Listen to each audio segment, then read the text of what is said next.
But you thought saving money made you money. If you take a look at this 40-year run on the dollar is designed economically to lose money every single year. So why would you save something that loses money every year? And what this means for somebody on retirement plans is that after you retire, the value of your dollar goes down and your cost of living keeps going up. To my rich dad, that was bad advice and made no sense. Again, it was different value. An important diagram my rich dad showed me when I was a little boy was a diagram known as a cash flow quadrant. And the quadrant is made up of the 4 different people who make up the world of business. So my rich dad said, in the world of business, there's E's. And E's stand for employees. An employee, he says, you can always tell who they are by their core values. And what the employee, whether the president or the janitor of the company, will always say the same words. The words are, I'm looking for a safe, secure job with benefits. That's what makes them an employee, because their core values are security. The other one of the 4 is the S, or the small business owner or the self-employed. And again, their core values will cause them to use the same words, which are, if you want it done right, do it by yourself. S means they're also solo. They're generally one-person act, or they operate by themselves. On the right side of the quadrant are the B's. And what Rich Dad said the B stood for was big business, or like Bill Gates. Forbes defines big business as 500 employees or more. And their words are different. They say, I'm looking for a good system, a good network, and the smartest people I know to help run my business. So they're unlike the S. They don't want to run the company by themselves. They want smart people to run their companies for them. And then the 4th of the quadrant is the I, and I stands for investor. These are people who have money work hard for them. These people are people who have people work hard for them. And these are the people that work hard for the rich here. So early on in my life, it was my poor dad who always said to me, you know, Robert, go to school and so get a high-paying job. And so my poor dad's core value was to be an employee. He wanted job security, promotions, a steady paycheck, and all this. And so it was my rich dad who said to me, he says, you know, Robert, if you really want to be rich, learn to build businesses. It made more sense to him to work hard to build a business, something you owned and something you could pass on for generation to generation to your kids. Whereas my poor dad said work hard, but my rich dad said, why would you work hard for something you'll never own and you can get fired from right away? Again, that was the difference in values. So my rich dad suggested I learn how to be a business owner and learn how to be an investor. And that's one of the big differences. On this side of the quadrant, these people here work for security. They work for money also. On this side over here, their key value that they want is they want freedom.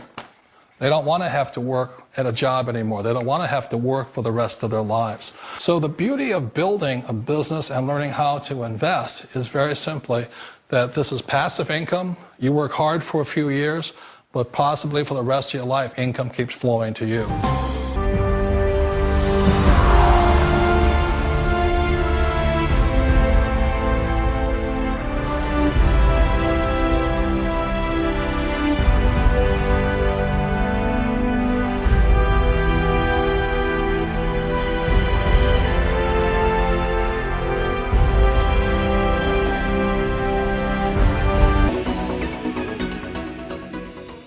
Hi, my name's PJ, and welcome to our short presentation. Have you ever wondered how the rich keep getting richer while broke people stay broke and the middle class seems to be shrinking?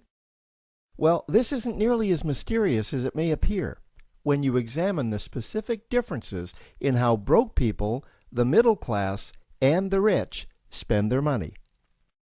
Now, this is such a simple concept, yet so profound, it nearly knocked me out of my chair when I finally understood it. I'm going to show you exactly how the rich spend their money, and you can evaluate for yourself why they keep getting richer and the broke keep getting broker, and why the middle class remains so stressed out. Now, to get started, I'd like to review some financial terms we'll be using during this presentation. The terms that you need to be familiar with are cash flow, which means money you bring in, expenses, which means money you spend, assets. Now, this is the most confusing one. You're probably familiar with the traditional definition of an asset, which is something you own or have equity in. However, back in the 1990s, Robert Kiyosaki introduced us to a new definition of an asset in his groundbreaking Rich Dad, Poor Dad series of books. Robert taught us that an asset is something that pays you, and that's the definition we'll be using here.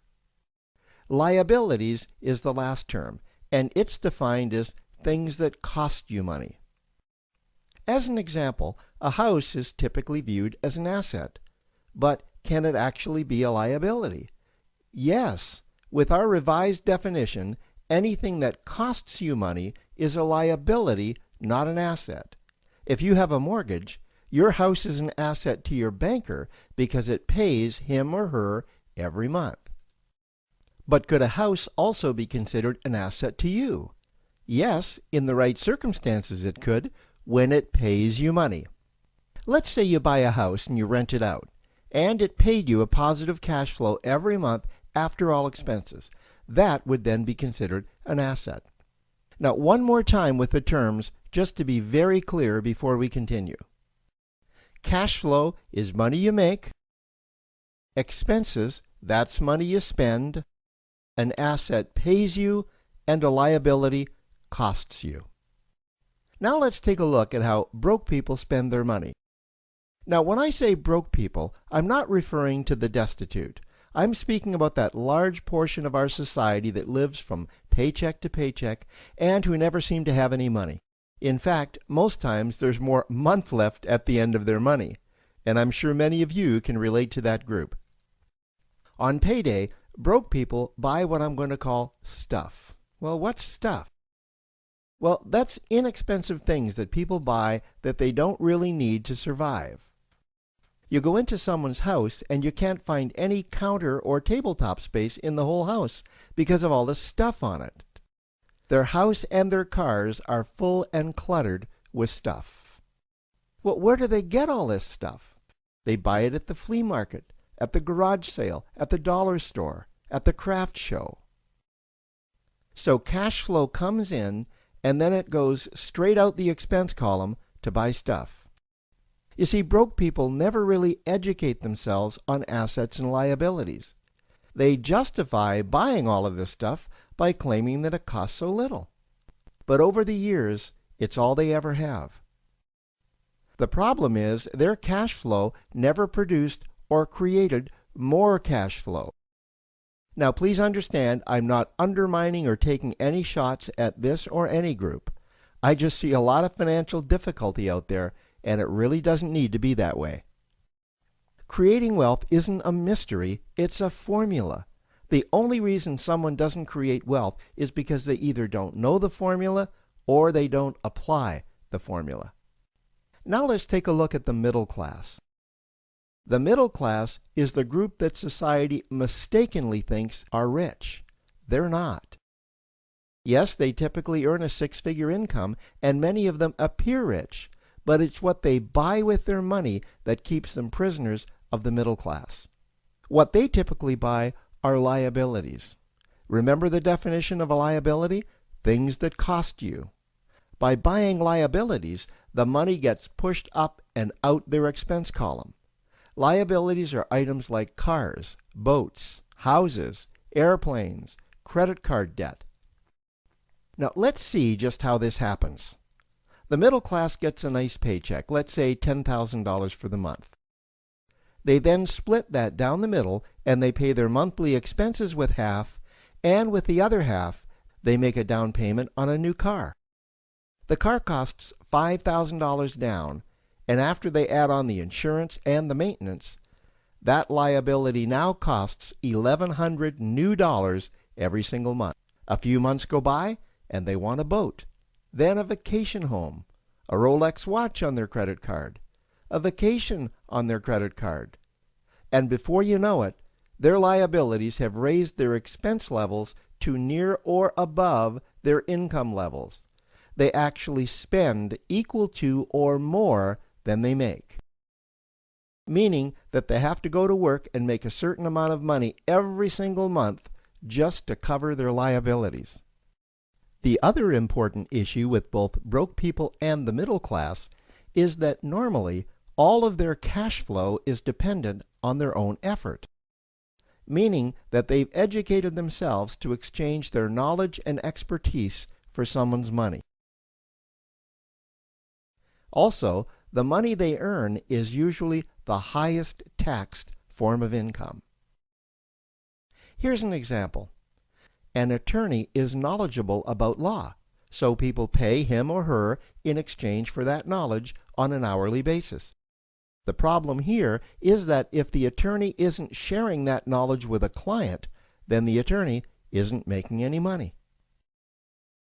This causes lots of stress and anxiety in their lives, and if you ever ask them to take an afternoon off to play golf with you, well, they very rarely can because of how much money it'll cost them to take that time off. On the surface, life's pretty good. The reality is that it's a roller coaster ride. That's the middle class. Now, I know this group very well because for a great deal of my adult life, that was me. Now let's take a look at how the rich people spend their money. Rich people acquire assets. Again, an asset is something that pays you.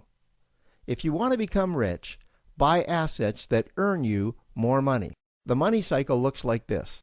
Acquire assets that produce cash flow, invest the profits to acquire more assets that produce more cash flow, invest those profits to acquire more assets that produce more cash flow. The rich spend their money and acquire things that produce more money. Here are a few examples of assets that produce more money. Investments are the obvious ones: stocks, bonds, real estate.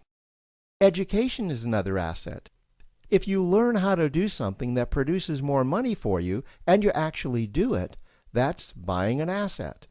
There's a great quote that goes, "If you think education is expensive, you should see how expensive stupidity is."